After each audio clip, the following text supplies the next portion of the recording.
All right, we haven't talked to Chase Senior since the draft, and some people love it, some people hate it, some people have panned it. Chase covers the Niners and the Eagles, so we definitely want to see what they're saying about the Philly draft in Philly. But Chase, what'd you think? What did the Niners get done? What did you like? What didn't you like? Really interesting draft for San Francisco, and obviously going in, we knew that they had glaring holes and needs at defensive end, defensive tackle, linebacker, corner. And then after the draft, we found out they addressed the need at safety that we didn't know about with that Malik Mustafa ACL injury. And then on the offensive side of the football, I thought they could have used another running back, and they drafted Jordan James. I thought they had maybe a little bit of a need at wide receiver because of the uncertainty around Brandon Ayuk. But I looked at center, left guard, and right tackle as the other huge needs for San Francisco outside of the defensive line. So really, I wanted to see them build up, fortify, and rebuild the trenches on defense and offense. They certainly did that defensively. And I really like what the Niners did, as I saw Robert Saleh's fingerprints just all over this draft class on that side of the ball. Offensively, I've been clamoring for years, improve the offensive line, improve the offensive line. And people will try to tell me, Chase, they made it to a Super Bowl with Jake Brendel as the starting center, Colton McKivitz at right tackle. They're fine enough. I'm tired of the Niners just being fine enough and okay enough along the offensive line. I want to see them play bully ball. I want to see them be more stout and dominant at the point of attack. And when you combine better offensive line play with Kyle Shanahan's system and the talent on this team, I think that this guy could be the limit. They get Connor Colby in the 7th round, and good score on the relative athletic score, good scheme fit for the outside zone. He has a streak of nastiness to him. He's a little bit lighter, just over 300 pounds, but that's fine. In Kyle Shanahan's outside zone, very experienced at Iowa and a smart and heady player. But I just thought they needed to go more offensive line heavy after they entered the draft with 11 picks. I like Jordan Watkins. I like Jordan James. The Kurtis Rourke pick really surprised me, and I just don't see what they're thinking there. But I do like what the Niners did. I think defensively going into the draft, you're like, ooh, this unit kind of stinks. Then they come out of it, and I think they've drastically improved on that side of the ball. It's an interesting offensive line improvement. I mean, I like the guy they got from Iowa. I think he's got a lot of potential. But, yeah, I mean, I thought there was a very good opportunity for them to go offensive line at least one time on day 1 or 2. Right. And they didn't go offensive line until the 7th round. Now, here's the interesting thing. The Niners going way, way, way back, when I was watching them as a kid, they had Bob McKittrick. They always went for kind of smaller offensive linemen. I believe only Bubba Paris and Harris Barton over like a 15 or 20-year period were the only Niner offensive linemen drafted in the 1st round. Now, Harbaugh took Anthony Davis, Yapati. They went to a Super Bowl with that line. But the Niners won Super Bowls for a lot of years with undersized guys that fit McKittrick's scheme, and it was celebrated. Now they still like undersized guys. They don't value drafting offensive linemen high. It seems like an organizational belief that I think probably goes back to McKittrick. But, the bottom line is they couldn't run the ball on the goal line. They couldn't run the ball in short yardage. And they say they love their center, and they say they love their running back, and they say they love their fullback. So it's like, who are you going to blame? You going to blame me? You going to blame you? You going to blame Diamador Lenore? Who's to blame for why you can't run the middle of the field? I don't know how many times I can listen to somebody tell me that Jake Brendel's great and then watch the game only to see the opposite. So I don't know, I like John Lynch. I like Kyle Shanahan. I want to believe in the Niners, but there's some part of them that grades out Jake really highly. But then when push comes to shove, they're not able to run the ball. They're even Shanahan stopped trying to run the ball late in the year. In running situations. So I don't know what to say for it. I like the guys they got. Drew Moss, you did a video on. I think he might be decent as well. But DJ Humphries, is your 3rd tackle. You're one Colton McKivitz, my hamstrings tight away from DJ Humphries as your starter. That's pretty scary. When you look at Philly, they've got great tackles. Mailata's going to the Hall of Fame. The other guy is probably too. And they still drafted some big, fearsome, tackles that need a little coaching, but they're NFL tackle bodies for sure day one. Niners don't have that. Yeah, no, I agree. And can you imagine if Jimmy Garoppolo was the quarterback of this team? Last year, he would have had no chance. Brock Purdy bailed this offensive line out time and time again with his ability to extend plays out of structure, his ability to improvise and make plays once the pocket broke down. There were so many times where Jake Brendel was whistled for a bad penalty or he got beat from the interior. And when he has to go up against some really good and solid defensive tackles, he's always overmatched. And then when Colton McKivitz has to go up against some of the top edge rushers in the game, it's like he's a revolving door. And Brock Purdy's front side is getting pressured. And so I've just always grown up thinking that you have to find your quarterback, number one. And then outside of that, you have to protect your quarterback and get after the quarterback. Well, the Niners in this John Lynch, Kyle Shanahan regime just don't see it that way. To their credit, they've always invested into the defensive line. And we saw that with this draft. Alfred Collins in round 2. I love the pick of CJ West. Mykel Williams as well. I think those players should start for San Francisco. I think they have a chance to start for San Francisco. And immediately, their run defense is going to be so much better. And with a better scheme usage for Mykel Williams, he could end up being a much better pass rusher in a 4-3 compared to what he did at Georgia. But the offensive line is just a huge question mark for me, and that can win and lose you games. And you think about Shanahan, he was a wide receiver. Lynch was a safety. I'm not sure if that factors in to how they see that unit. And Kyle Shanahan oftentimes thinks as though he's the smartest guy in the room and he can scheme around it, which a lot of times he can. But sometimes when you go up against a Detroit Lions team or a Philadelphia Eagles team or a Chiefs team with Chris Jones in the middle, the scheme doesn't work because plays are getting blown up right from the start of the snap because you don't have the guys up front who can block. And Connor Colby, intriguing. Drew Moss, intriguing. Last year, I was like, all right, Drake Nugent, I want to see him.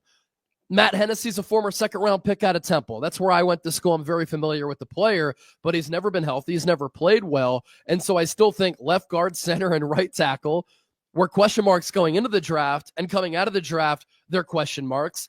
The acquisition of DJ Humphries is cool, but he was drafted in 2015. He played right tackle in 2016. He hasn't played right tackle since then. And so if Trent Williams or Colton McKivitz got hurt, this team's screwed. Austin Pleasance is a backup offensive tackle. And then you have Gutierrez and Alarcon as the other backup tackles. Some people want to say Spencer Burford. Isn't it pretty telling how the Niners looked at Spencer Burford in the pre-draft after he played tackle at UTSA, and they said, we're going to make him a guard. And then they've had all these opportunities to play him at tackle, and they still haven't done it. To me, their actions are speaking pretty loudly about what they think of Burford, who's more of a guard in this league. So that's what they didn't get done. I mean, personally, I kind of like Colby, but we'll see if they get anything out of the offensive line additions they made. If not, but I agree with you. I mean, the tackle thing is mystifying. I mean, they better pray that their tackles stay healthy. If they have any kind of run on injuries at tackle, I mean, it's anybody's guess of what this season could look like. Sports Illustrated has a guy named Gilbert Manzana who did his 5 most likely NFC busts and listed Mykel Williams as one of the most likely busts. His explanation, he said the 49ers have struggled to find a productive number 2 edge rusher to complement Nick Bosa. It's tough to assess whether San Francisco finally found the right player to hold down that role for many years to come, partly because Williams didn't have the breakout junior season many expected him to have at Georgia due to a nagging ankle injury. Still, Williams displayed plenty of toughness and leaned on his superior strength to shed off blocks and create pressure, but the number 11 pick might not have the same upside as the edge rushers who went after him. Jalen Walker is more polished and has positional versatility. So, it's interesting. I had Cole Kubelik on from the SEC Network, and who's going to know these guys better than an analyst from the SEC Network? And Cole, I've known for years. And he was very skeptical whether Mykel Williams was a good pick at 11. But his issue was that he thinks he's too stiff to really create pass rush and bend and explosiveness off the edge, for all 3 downs, that he seems more stiff. He's making him sound like they would be smarter to bulk him up and play him in a 5 technique and a 34 front. Yeah. That's what he made him sound like. He was like a jumbo defensive end that really can't play all the downs. He didn't play all the downs at Georgia. I mean, that's the one thing. Never played more than 30% of the snaps. So this is kind of a projection. This is why this pick kind of bugged me a little bit. It's obvious this guy's big and strong. There's no doubt, and he'll set the edge in the run game.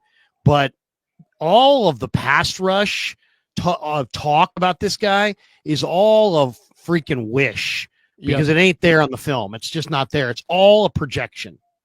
Yeah, and it's pretty amazing to see how the opinions on Mykel Williams change, because I did a show on this on the 49ers Report where one NFL defensive line coach thinks that he was misused, that he is a natural fit to be a 4-3 defensive end opposite of Nick Bosa, and he said he thinks that he can be better than Abdul Carter, who to me was a number one player in this draft. But you're so right, and you used a word that I've been using and talking about Mykel Williams. It's projection. It's potential. There's a lot of good there. He's only 20 years old. I think he's going to continue to improve. I think that he really needs to define his pass rushing moves and have more of a plan. But what better player to learn from than Nick Bosa, who's an absolute freak, a technician who takes his craft so seriously. And some people have knocked Chris Kocurek of late, saying he's overrated. I've seen him maximize a lot of defensive linemen, and him and Robert Saleh have their work cut out for Mykel Williams. But you think about the foundation of skills that you have to work with here. And I would have gone Jalen Walker, by the way. You and I did so many shows in the lead up to the draft. That was kind of my guy. I even would have gone with probably Walter Nolan or Derek Harmon maybe at defensive tackle, and then address offensive tackle in the second round. I really wanted Ariante Ursary. But for Williams, look, 6'5", 267, longest arms among all defensive ends at the NFL Combine, ran a sub 4.6 40-yard dash. Those are elite athletic traits. He has a lot of power. He has a lot of strength. And the NFL body, it's there already. He started as a freshman on the Georgia team that won a national championship. And so I think right away, he's going to be able to set the edge. He's going to be able to bring NFL-like length and physicality to that defensive line, and he's going to help you stop the run. And this run defense has been so bad. I like the athletic balance and the fluidity that he has. And something to keep in mind too is the positional versatility. He can slide inside a little bit. He can play defensive end, but you also mentioned it. Like, he didn't play that many snaps at Georgia.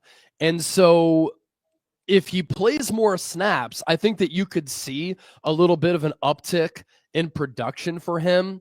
And I'm intrigued, but it's definitely boom or bust. Like, it could definitely be a swing and miss, but if it hits, you're talking about a player who's going to be entering his second contract when he's in his mid-20s. And at that point, hopefully he's starting to catch another gear. Well, I mean, I don't even know if it's going to be a bust. It might just be a really good first and second down run defender that leaves you wanting more as a third down rusher. He's never had more than 5 sacks in a season. Let's see. Maybe he gets more run and he's just ready to take off. He's intriguing. But it's a traits-based deal. So now the next couple picks I really did like. Collins, to me, seems like a boom or bust as well. He's just so big and so rangy, and 330 pounds on that frame. If he's healthy, he looks like he could be a menace. Yeah, I like him too. I thought it was a little bit of a reach to go with Collins in the second round. I think that he could have gone in the third round. But there's one thing the Niners do, and the history of their draft classes certainly backs that up. They do reach on players, but they reach on players when they stick true to their board, who they feel as though fit their system, fit their scheme, fit their culture, and fit what they want to do. And they fit the athletic profile of what they look for in these players at these specific positions. And so I just got done talking about Mykel Williams. Like, Mykel Williams, as I said, he's going to be able to improve your run defense right away.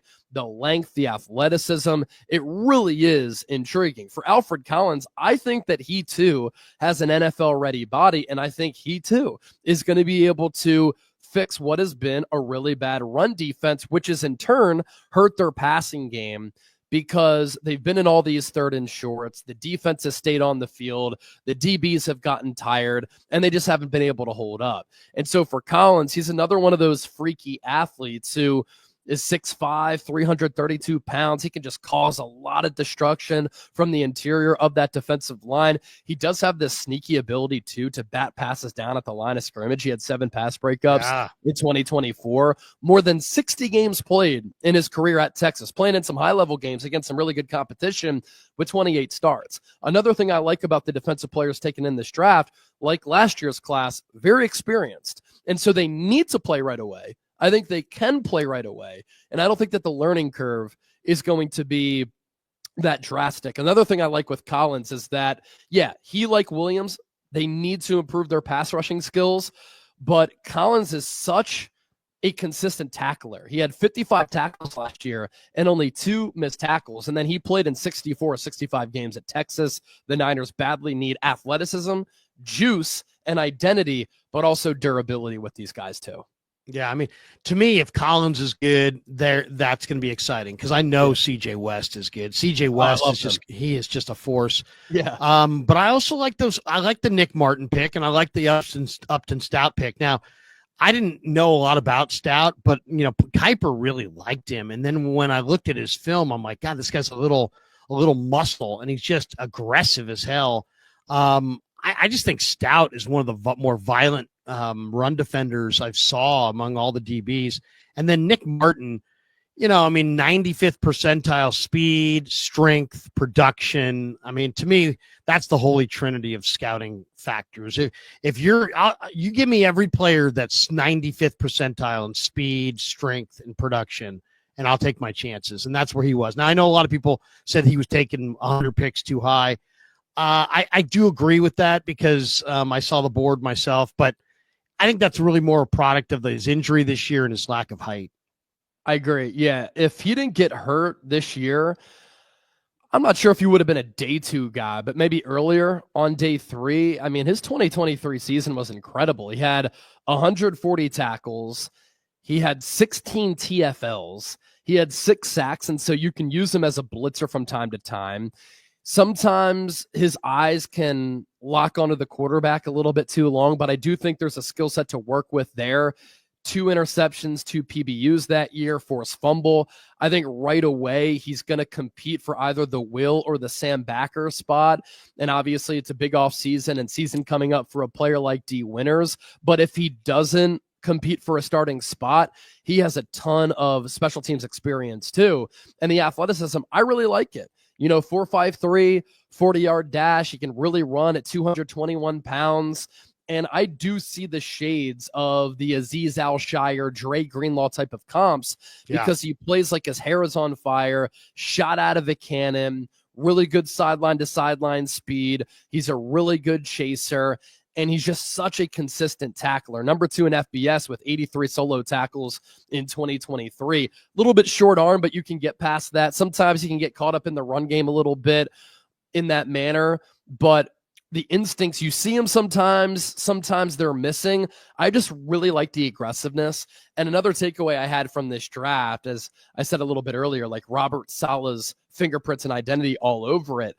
They have been missing that like swagger, the confidence, we will walk on the field, F you up, hit you upside the chin and do it our way the last couple of years. But with Mykel Williams, Alfred Collins, Upton Stout, who's a straight up dog, CJ West and Nick Martin, I think you regain some of that they've been missing over the last couple of years. A lot of people didn't like the Jordan Watkins pick, but I loved it. I know it's a little early. That was a little early, but man, 4.37 did it in SEC. To me, when you have the traits and you did it in the best conference and you produced, especially the way this guy stepped in for Trey Harris this year. I really like him. I mean, he doesn't really look like a receiver. So the first time you look at him, you're going to be like, I don't know. He doesn't look quite right. But you know what? He doesn't have this crazy length and narrow everything in super slithery, but he's fast. He's explosive. He's productive. He's got good hands. He'll run across the middle with confidence. I like Watkins. Niners, you can't just lean on hoping that Jacob Cowing gets tough and stronger in a year. You had to go for somebody who was closer to 200 pounds, and that's what Watkins represents. Yeah, and the thing with the wide receiver spot, Demarcus Robinson might be suspended to start the year because of that DUI violation in Saga, and you're not sure when Brandon Ayuk is going to come back. Ricky Pearsall really started to come on at the end of last year, but he's a little bit of an unknown. You mentioned Jacob Cowing. We're not sure what he is. I think that he can be a player. He has some of that short area wiggle and vertical speed that we saw in the preseason and training camp last year, but he barely played last year, and Jawan Jennings has one really good year of production throughout his career. And so I think the Niners rely more on George Kittle this year in the pass game. Hopefully they can get back to their roots with running the ball, although the problems along the offensive line concern me there. But you needed to add another wideout, and you need speed at that wide receiver spot. What have we also been saying since that Super Bowl loss to Kansas City? You need some wideouts that can beat man. Well, Ricky Pearsall ideally is going to be able to do that because of the footwork and the route running at the line of scrimmage. Jordan Watkins has a quick release with some really good feet at the line of scrimmage as well. And he's a little bit shorter at 5'11". I think at times he plays physical, not afraid to run block, and sometimes he plays bigger than his size. That 4.3 speed at times shows up on tape. Other times it doesn't. I think the Niners can unlock that with him. What I really like combined with the 4.3 speed, number one, the ability to track the ball. Danny Gray could never track it. He had speed at 4.3, but he couldn't track it. And then number two, drops. He doesn't drop the football, Jordan Watkins. I mean, he played 60 games, 42 starts at Ole Miss. He had 6 drops. He had 49 catches last year. He only had 2 drops from Jackson Dart. And once Trey Harris got hurt, he became the number 1 wide receiver for Dart and Lane Kiffin. And I know some people will say, he popped off against Arkansas. What did he do the rest of the year? Look, what he did against Arkansas was incredible. He still had really good production outside of what he did against Arkansas. Tied for the SEC lead in touchdown catches. He had a touchdown every 5.4 grabs, and he made the most of his opportunities and his targets. He gives you punt return ability as well, outside of Junior Bergen, who I think has some sneaky ability there. But I do like Jordan Watkins, and I'm intrigued to see what he can do here prior to the year. Niners got 2 backs, Jordan James from Oregon and Corey Kiner after the draft. And I mention it like that, even though James was a 5th-round pick. People are like, oh, they got Jordan James, and like Corey Kiner's on like some side note. Yeah. But history tells you that Corey Kiner is going to be better than Jordan James. And then when you flip on the film and watch the 2 backs, there's things to like about both of them for sure. I mean, I'll say this about Kiner. He has an unbelievable spin move. Yeah. So, and he was a big time player in Ohio as a high school player who started off at LSU as a very high recruit. In some ways, if you back away from this draft prep and just looked at these 2 guys' careers side by side, Kiner really had bigger expectations than Jordan James. He went undrafted. James got taken in the 5th round. Similar body types. What do you think? I think they might have hit on both these guys. Yeah, I like James and I like Kiner. With Jordan James, really started to come on the last 2 years. I thought it was pretty telling how Dan Lanning, one of the best coaches in all of college football, tweeted out right away after James got drafted, love this fit for Jordan, especially with how the Niners utilize and maximize backs. To me, Jordan James, I said this right away when they took him, he is the prototypical Kyle Shanahan, Bobby Turner type of back. In this outside zone, you want running backs who have good vision, good patience, but they have to see hole, hit hole. When the hole is there, take the hole. And sometimes Isaac Rendo doesn't do that. Isaac Rendo's 220, 4.3 speed, unbelievable athlete, but at times he hit the wrong hole last year. And so that's something that he certainly has to work on. With Jordan James, this is something that Elijah Mitchell did so well a couple of years ago. He took the yards that were there, didn't try to do too much. And for his size, I like his contact balance. I like his toughness. I think there's some ability to catch the ball out of the backfield, although he's a little bit raw, had some drops there. Didn't fumble at all in his entire Oregon career, and he's a pretty good pass protector. So a perfect type of Kyle Shanahan, Bobby Turner type of back. And then for Corey Kiner, I'm not sure if you saw these numbers, but missed forced tackles last year. He was tied for second with Cam Scadaboo, Kev had these behind Ashton Genty. His elusive rating per Pro Football Focus was number 2 behind Ashton Genty. His Pro Football Focus rush grade was 8th behind players like Omarion Hampton, Devin Neal, and RJ Harvey. Yards after contact per attempt, he was number 6 behind Omarion Hampton, DJ Giddens. And then he was 9th in explosive runs of 10 plus yards and design runs of 15 plus, 12th in breakaway runs.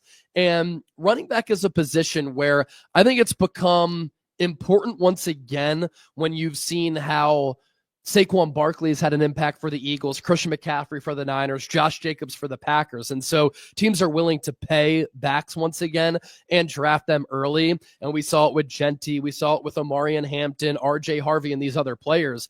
But it's also a position where you can find some gems as UDFAs, like Jordan Mason, like Corey Kiner. And I think that Kiner, he could be RB4 on this team because RB4 is wide open behind McCaffrey, Garendo, Jordan James, and Kiner. And then maybe that 5th guy is Patrick Taylor, who's not much of a runner, more of a special teams guy. What did the Niners hit in your mind on day 3 or, late on day 3 or after the draft, outside of the guys we talked about? I mean, they finished up with Marques Sigle from K-State, who runs in the 4.3s. Kurtis Rourke, some people think they see some Brock Purdy in him. He's not mobile, but Connor Colby, Junior Bergen. And then, after the draft, they got Stone Blanton, who a great name, and very productive player, also a baseball player at Mississippi State. In addition, they got Isaiah Nair from Wyoming through Texas, through Nebraska. But I mean, his ball skills, ball radius is just massive. I mean, 6'4", 35-inch arms, 40-inch vertical. I mean, this guy's pretty intriguing. 4.4 flat at 6'4", 220. Yeah. I mean, that's a pretty crazy athletic profile he has going. What do you think? Which of the day 3 or undrafted guys are you intrigued by the most?